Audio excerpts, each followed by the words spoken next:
បាទជំរាបសួរបងប្អូនអរគ្នាថ្ងៃនេះគឺជាទស្សនវិជ្ជាសង្ក្រាន្តនៅខាងភូមិដែលរៀបចំថ្មីដោយរាជរដ្ឋាភិបាលសហការជាមួយនឹងអាជ្ញាធរខេត្តដបញ្ជ័យរួមជាមួយនឹង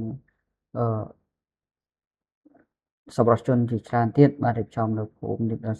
ស្រស់ស្អាតមួយសម្រាប់បងប្អូនប្រជាពលរដ្ឋដែលគាត់ខ្វះខាតក៏ដូចជាទីទួលក្រនិងបងប្អូនភាសាផងដែរបាទហើយថ្ងៃនេះគឺជាថ្ងៃមួយដែលល្អបំផុត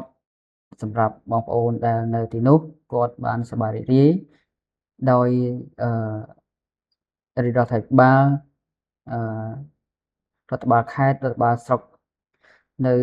ខាងឧត្តមបញ្ជ័យនេះអត់បានបោះបង់គាត់ចោលទេហើយណាមួយយើងធ្វើព្រឹត្តិការណ៍នេះគឺដើម្បីជាស្នាមជាការស្និទ្ធស្នាលរវាងថ្នាក់ដឹកនាំជាមួយនឹងបងប្អូនប្រជាពលរដ្ឋហើយសង្ក្រាន្តនេះដែរក៏មានការលេងល្បែងប្រជាប្រិយដូចជាទាញព្រ័ត្រចោលឈូងបងអង្គញអីចឹងដែរហ្នឹងបាទហើយមានការវេក្អមអីអញ្ចឹងដែរបាទហើយក្នុងនោះក៏មានការអញ្ជើញចូលរួមពីអាដាមអាបាខេត្តពិសានៅនវចុកសាមគ្គីបាទហើយនេះគឺជាទស្សនវិជ្ជានៅក្នុងរោងដែលយើងក្រុមការងារខាងស្រុក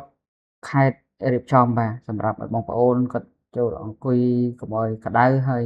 មានដូចជានំបញ្ចុកអីសម្រាប់ឲ្យគាត់ពិសាហើយនឹងមានទឹកហើយនឹងមានទាំងទឹកក្រូចផងដែរបាទសម្រាប់ឲ្យគាត់ញ៉ាំហើយរំលែកកម្សាន្តហើយក៏មានល្បែងជាច្រើនដូចជានេះដណ្ដើមកៅអីចឹងណាបាទដូចជាក្នុងរូបភាពនេះស្រាប់តែម្ដងចឹងហើយ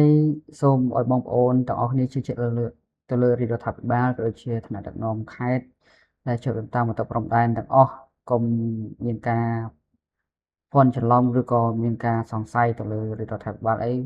លោកទាំងអស់គ្នាគឺប្រឹងប្រែងណាស់បាទប្រឹងប្រែងដើម្បីដោះស្រាយនៅចំនួនព្រំដែនដោយសន្តិវិធីដោយគ្មានការប្រើប្រាស់នៅអាវុធចឹងហើយបងប្អូនសូមកុំស្ដាប់នៅពាក្យញុះញង់ឬក៏ពាក្យចចាមអារាមដែលជនមួយក្តាប់តូចដែលមិនដឹងពីផែនការក៏ដូចជាមិនដឹងពីការងាររបស់ថ្នាក់ដឹកនាំសូម្បីតែអ្នកនៅក្នុងប្រទេសមួយចំនួនក៏មិនអាចដឹងថាថ្នាក់ដឹកនាំគាត់មានគំនិតបែបម៉េចនោះដែរអញ្ចឹងយើងត្រូវតែទុកចិត្តលើពួកគាត់ហើយម្យ៉ាងទៀតគាត់អត់ដែលបោះបង់យើងចោលទេស្បៀងអាហារអីឲ្យយើងញ៉ាំគ្រប់គ្រាន់សម្រាប់បងប្អូនភាសាអរគុណណាស់ហើយនេះគឺជាវីដេអូមួយដែលបង្ហាញពីការយកចិត្តទុកដាក់ពីថ្នាក់ដឹកនាំក៏ដូចជា